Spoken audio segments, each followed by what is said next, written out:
તો બીજી બાજુ આપણે વાત કરીએ વલસાડની, તો વલસાડ જિલ્લામાં સ્થાનિક સ્વરાજ્યની ચૂંટણી છે અને વલસાડ, પારડી અને ધરમપુર નગરપાલિકાની ચૂંટણી માટે મતદાન છે.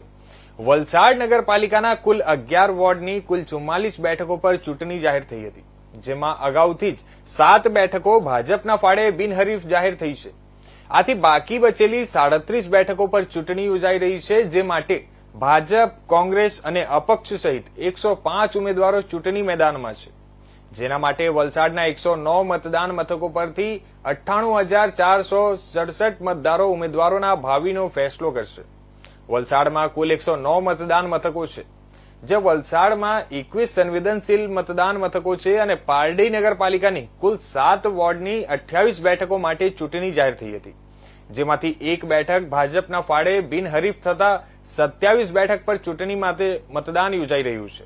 આ 27 બેઠકો માટે ભાજપ, કોંગ્રેસ અને અપક્ષ મળી 58 ઉમેદવારો ચૂંટણી મેદાનમાં છે.